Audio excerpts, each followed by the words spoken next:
नमस्कार दोस्तों, education with Kailash में आपका स्वागत है। तो दोस्तों, हम पढ़ रहे हैं उत्तर प्रदेश शिक्षक पात्रता परीक्षा 2016 का ये प्रीवियस ईयर पेपर है, पर्यावरण अध्ययन 1 से 5 तक के लिए। तो दोस्तों, हमने 2011, 2013, 2014 और 2015 के प्रीवियस ईयर पेपर की वीडियो चैनल पर अपलोड कर दी है। अगर वो आपने नहीं देखी है तो सबसे पहले उसे जाकर देखें। हमारे चैनल पर सभी अब तक यूपी टेट के जितने भी पेपर हुए हैं सभी का सॉल्व पेपर मिलेगा। आपको टाइम टू टाइम मिलते रहे, इसके लिए हमारे चैनल को सब्सक्राइब कर लें, जिससे कि हमारी वीडियो आपके पास पहुँचे। तो चलिए करते हैं वीडियो की शुरुआत। ये यूपी टेट 2016 का पेपर है, ईवीएस का। करते हैं शुरुआत। पहला क्वेश्चन है हमारा कि गिर वन्य जीव अभयारण्य निम्नलिखित में से किस वन्य जीव का संरक्षण करता है? तो गिर वन्य जीव अभयारण्य ये करता है ऑप्शन ए हाथी का, ऑप्शन बी सांप का, ऑप्शन सी गैंडा का, ऑप्शन डी शेर का। तो बताइए गिर वन्य जीव अभयारण्य किसका करता है? तो ये है शेर का। ऑप्शन डी सही है। बढ़ते हैं अगले क्वेश्चन की तरफ। सेकंड क्वेश्चन है ग्रीन मफलर संबंधित है। तो ग्रीन मफलर किससे संबंधित है? ऑप्शन ए है मृदा प्रदूषण से, ऑप्शन बी वायु प्रदूषण से, ऑप्शन सी ध्वनि प्रदूषण से, ऑप्शन डी जल प्रदूषण से। तो ग्रीन मफलर यह संबंधित है किससे? तो ये ऑप्शन सी सही है, ध्वनि प्रदूषण से संबंधित है ग्रीन मफलर। बढ़ते हैं अगले क्वेश्चन की तरफ। अगला क्वेश्चन है तीसरा क्वेश्चन, निम्नलिखित में से कौन सा सागर यूरोप को अफ्रीका से अलग करता है? तो यूरोप को अफ्रीका से कौन अलग करता है? ऑप्शन ए लाल सागर करता है, बी काला सागर, सी अरब सागर और ऑप्शन डी भूमध्य सागर। तो इसका सही ऑप्शन है ऑप्शन नंबर डी, यानी भूमध्य सागर यूरोप को अफ्रीका से अलग करता है। बढ़ते हैं अगले क्वेश्चन की तरफ। तो अगला क्वेश्चन है फोर्थ क्वेश्चन है अंतर्राष्ट्रीय ओजोन दिवस मनाया जाता है। तो कब मनाया जाता है अंतर्राष्ट्रीय ओजोन दिवस? ऑप्शन ए है 16 सितंबर, ऑप्शन बी है 7 दिसंबर, ऑप्शन सी है 30 मार्च, ऑप्शन डी है 22 अप्रैल। तो इसका सही ऑप्शन बताइए। ओजोन दिवस मनाई जाती है आपको, ये 16 सितंबर को मनाया जाता है ओजोन दिवस। तो यही ऑप्शन सही है। बढ़ते हैं अगले क्वेश्चन की तरफ। क्वेश्चन है हमारा पांचवा क्वेश्चन कि किसी खाद्य श्रृंखला में शाकाहारी होते हैं। तो ऑप्शन ए है प्राथमिक उत्पादक, ऑप्शन बी है प्राथमिक उपभोक्ता, ऑप्शन सी है द्वितीयक उपभोक्ता और ऑप्शन डी है अपघटनकर्ता।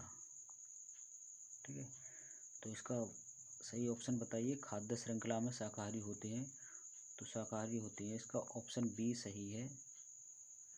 ठीक है, प्राथमिक उपभोक्ता होते हैं। बढ़ते हैं अगले क्वेश्चन की तरफ। 6 नंबर का क्वेश्चन है पारिस्थितिकी तंत्र के तत्वों के चक्रण को क्या कहते हैं? ऑप्शन ए है रासायनिक चक्र कहते हैं, ऑप्शन बी है जैव भू रासायनिक चक्र, ऑप्शन सी भूगर्भीय चक्र, ऑप्शन डी भू रासायनिक चक्र। तो बताइए पारिस्थितिकी तंत्र के तत्वों के चक्रण को क्या कहते हैं? तो इसका सही ऑप्शन है हमारा option B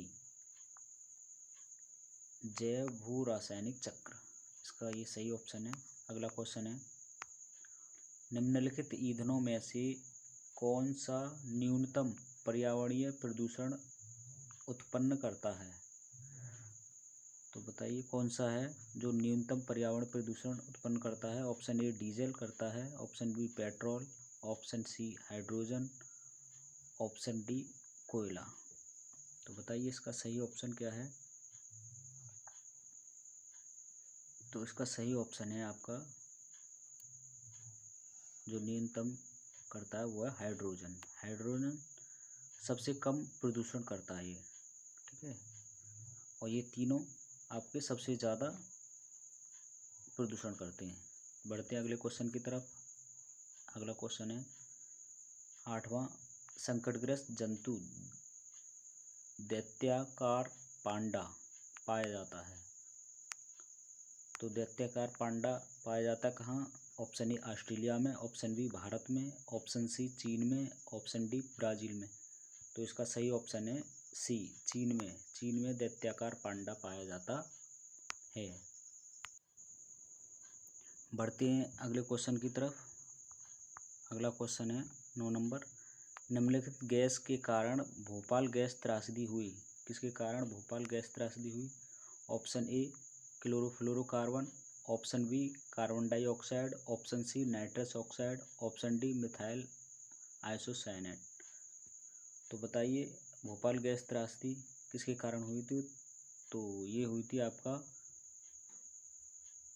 option D methyl isocyanate. तो ये ऑप्शन सही है। और ये कब हुई थी। तो ये हुई थी 2 दिसंबर 1984 की रात में हुई थी ये, ठीक है। कहाँ पर, भोपाल में। और ये कहाँ हुई थी, भोपाल के एक यूनियन कार्बाइड कीटनाशक संयंत्र में यह घटना हुई थी। और यह सबसे विषैली गैस के अंतर्गत आती है। चलते हैं अगले क्वेश्चन की तरफ। 10वां क्वेश्चन है, किस देश में क्रिसमस का त्यौहार गर्मियों में मनाया जाता है। ऑप्शन ए जापान में, ऑप्शन बी भारत में, ऑप्शन सी ऑस्ट्रेलिया में, ऑप्शन डी अमेरिका में। तो गर्मियों में क्रिसमस मनाया जाता है आपका ऑस्ट्रेलिया में, ठीक है। ऑप्शन सी सही है। बढ़ते हैं अगले क्वेश्चन की तरफ। अगला क्वेश्चन है 11वां, गंगा एक्शन प्लान को लाने का उद्देश्य निम्नलिखित में से किस सुधार हेतु है। ऑप्शन ए जल की गुणवत्ता के लिए, ऑप्शन बी जल का वेग, ऑप्शन सी जल की प्रचुरता, ऑप्शन डी जल के तापमान। तो बताइए गंगा एक्शन प्लान को लाने का क्या उद्देश्य था। तो इसका था जल की गुणवत्ता। ऑप्शन ए सही है। बढ़ते हैं अगले क्वेश्चन की तरफ। अगला क्वेश्चन है 12वां, निम्नलिखित में से कौन सा वृक्ष जैविक कीटनाशक का उत्पादक है। यानी जैविक कीटनाशक का उत्पादक कौन सा है। तो ऑप्शन है हमारे नीम, देवदार, चीड़, ओक। तो इसका सही ऑप्शन है नीम। नीम आपका क्या है, ये जैविक कीटनाशक के अंतर्गत आता है, ठीक है। बढ़ते हैं अगले क्वेश्चन की तरफ। 13वां क्वेश्चन कह रहा है भू पारिस्थितिकी तंत्र में ऊर्जा का महत्वपूर्ण स्रोत है। तो भू पारिस्थितिकी तंत्र में ऊर्जा का महत्वपूर्ण स्रोत क्या है। तो सूर्य। ऑप्शन ए ही आपका सही है। पृथ्वी नहीं है, चंद्रमा नहीं है, शुक्र नहीं। बढ़ते हैं अगले क्वेश्चन की तरफ। अगला क्वेश्चन है 14वां, निम्नलिखित में से कौन सी प्राकृतिक वनस्पति मरुस्थलीय प्रदेशों में पाई जाती है। यानी कौन सी ऐसी वनस्पति है जो मरुस्थलीय क्षेत्रों में पाई जाती है। तो ए ऑप्शन है महोगनी, बी है कैक्टस, सी है फर, डी है चंदन। तो बताइए इसका सही ऑप्शन। तो इसका सही ऑप्शन है आपका कैक्टस। यानी कि ये मरुस्थलीय क्षेत्रों में पाई जाती है, ठीक है, यह वनस्पति। बढ़ते अगले क्वेश्चन की तरफ। 15वां, टाइटन किस ग्रह का प्राकृतिक ग्रह है। तो बताइए टाइटन किसका प्राकृतिक ग्रह है ये। ऑप्शन ए वरुण का है, ऑप्शन बी बुध का, सी शनि का, डी शुक्र का। तो बताइए इसका सही ऑप्शन। तो इसका सही ऑप्शन है ऑप्शन डी, यानी कि टाइटन शनि का प्राकृतिक उपग्रह है। बढ़ते अगले क्वेश्चन की तरफ। अगला क्वेश्चन है निम्नलिखित में से कौन सी बायोडीजल की फसल है। तो बताइए कौन सी बायोडीजल की फसल है। ऑप्शन ए कपास, option B jatropha, option C गन्ना, ऑप्शन डी आलू। तो बायोडीजल की फसल कौन सी है? तो इसका ऑप्शन है बी सही है। तो बी यानी जेट्रोफा बायोडीजल की एक फसल है। बढ़ते अगले क्वेश्चन की तरफ। 17वां क्वेश्चन है, पर्यावरण संरक्षण अधिनियम किस वर्ष पारित हुआ था? तो बताइए पर्यावरण संरक्षण अधिनियम किस वर्ष पारित हुआ? ऑप्शन ए है 1982, बी है 1986, सी है 1992, ऑप्शन डी है 1996। तो इसका सही ऑप्शन है आपका 1986। ये है और सही ऑप्शन। पर्यावरण संरक्षण अधिनियम वर्ष पारित हुआ था तो ये 1986 में पारित हुआ था। बढ़ते हैं अगले क्वेश्चन की तरफ। तो हमारा अगला क्वेश्चन है 18वां।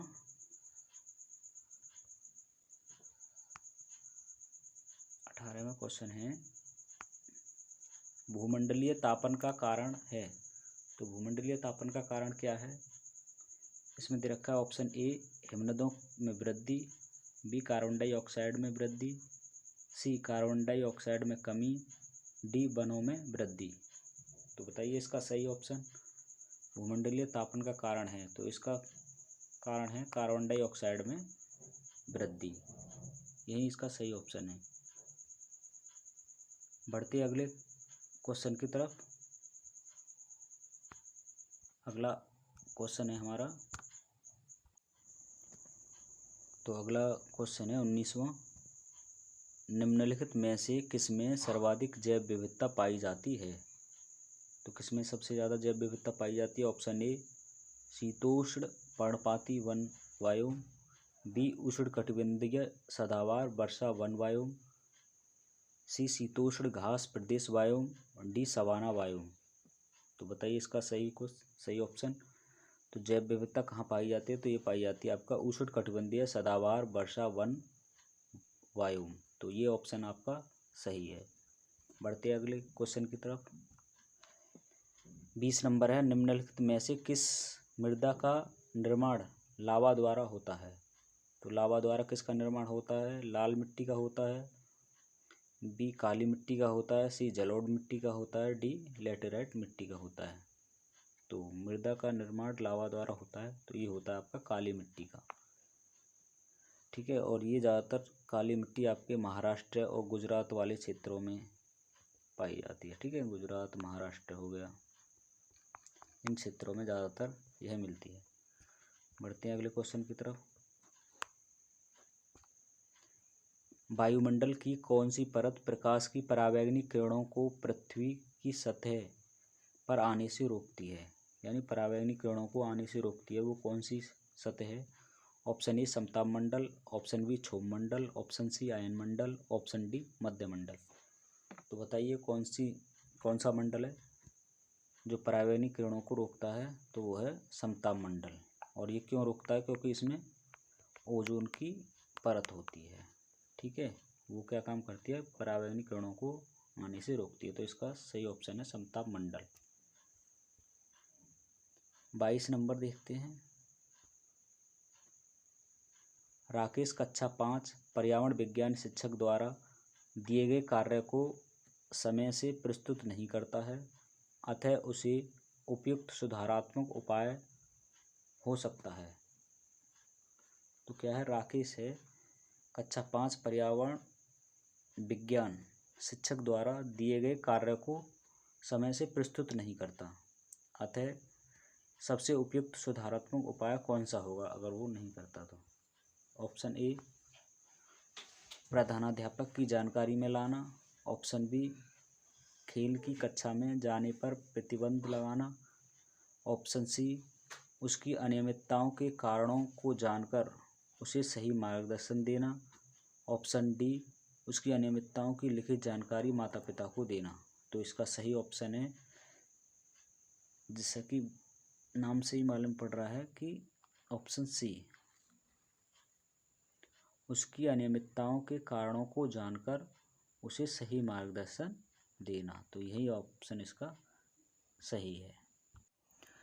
बढ़ते हैं अगले क्वेश्चन की तरफ। अगला क्वेश्चन है 23 नंबर। मध्य प्रदेश में कौन सा शहर झीलों का शहर कहलाता है? तो झीलों का शहर कौन कहलाता है? ए ऑप्शन है भोपाल, बी उज्जैन, सी इंदौर, डी ग्वालियर। तो बताइए इसका सही ऑप्शन क्या है? तो इसका सही ऑप्शन है भोपाल, यानी भोपाल शहर झीलों का शहर के नाम से जाना जाता है। बढ़ते अगले क्वेश्चन की तरफ। 24 नंबर, शिक्षक की सबसे बहुमूल्य निधि है, उसकी क्या है सबसे बहुमूल्य निधि? ए सेवा है, बी वेतन है, सी गर्व है, डी छात्रों का विश्वास है। तो इसका सही ऑप्शन डी है, छात्रों का विश्वास। यही बहुमूल्य निधि है किसकी? एक शिक्षक की। बढ़ते हैं अगले क्वेश्चन की तरफ। 25, परिकल्पना को बार बार परीक्षण करने से गलत नहीं पाया जाता है, तो वह है एक। तो वह क्या है? एक सिद्धांत है, बी कानून है, सी खोज है और डी मूल संकल्पना है। तो बताइए परिकल्पना को बार बार परीक्षण करने से गलत नहीं पाया जाता, तो वह है एक सिद्धांत। क्या है? ये ऑप्शन सही है। 26 नंबर, निम्नलिखित में से सबसे उपयुक्त शिक्षण विधि है। तो सबसे उपयुक्त शिक्षण विधि कौन सी है? ऑप्शन ए विचार गोष्ठी एवं श्रुतलेख है, ऑप्शन बी श्रुतलेख एवं दिया गया कार्य, ऑप्शन सी विचार गोष्ठी एवं कार्य योजना, ऑप्शन डी व्याख्यान एवं श्रुतलेख। तो बताइए इसका सही ऑप्शन क्या है? उपयुक्त शिक्षण विधि कौन सी है? तो इसकी उपयुक्त शिक्षण विधि है विचार गोष्ठी एवं कार्य योजना। सी ऑप्शन सही है इसका। विचार गोष्ठी और कार्य योजना ये सबसे अच्छी शिक्षण विधि है इसके 4 ऑप्शन के अंतर्गत। अगला क्वेश्चन है 27वां, निम्नलिखित में से कौन सी ग्रीन हाउस गैस नहीं है? तो कौन सी ग्रीन हाउस गैस नहीं है? Option A carbon dioxide, option B nitrous oxide, option C helium, option D methane. तो हम बात करें ग्रीन हाउस गैस की, तो ये है आपकी एक कार्बन डाइऑक्साइड तो है ही, नाइट्रस ऑक्साइड भी है, मीथेन भी है और एक जलवाष्प भी होती है, जलवाष्प,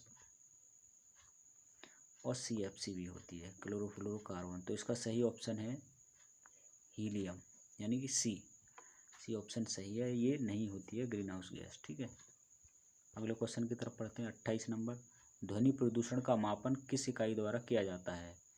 ऑप्शन ए जूल द्वारा, option B decibel, option C newton, option D nano इकाई। तो इसका सही ऑप्शन है डेसिबल, यानी डेसिबल से हम ध्वनि प्रदूषण की माप करते हैं। अगला क्वेश्चन है आपका, निम्नलिखित नदियों में से कौन सी नदी बंगाल की खाड़ी में गिरती है? तो कौन सी नदी है? ताप्ती नदी, ऑप्शन बी स्वर्णरेखा नदी, ऑप्शन सी नर्मदा नदी, ऑप्शन डी सिंधु नदी। तो बताइए बंगाल की खाड़ी में कौन सी नदी गिरती है? अगर हम बात करें भारत के मैप की, तो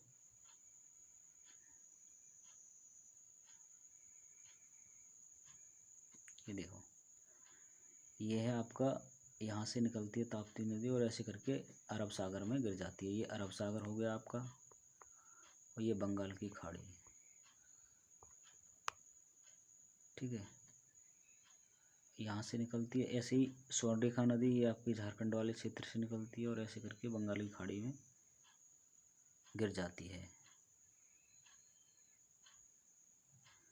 नर्मदा नदी भी यहाँ से निकलती है आपका, ये सतपुड़ा के पहाड़ियों से, यहाँ से निकल के ये ऐसे करके, और ये भी इधर अरब सागर में आके गिर जाती है। सिंधु नदी आपका यहाँ से निकलती है और ऐसे होते हुए पाकिस्तान में प्रवेश करते हुए ये अरब सागर में गिर जाती है।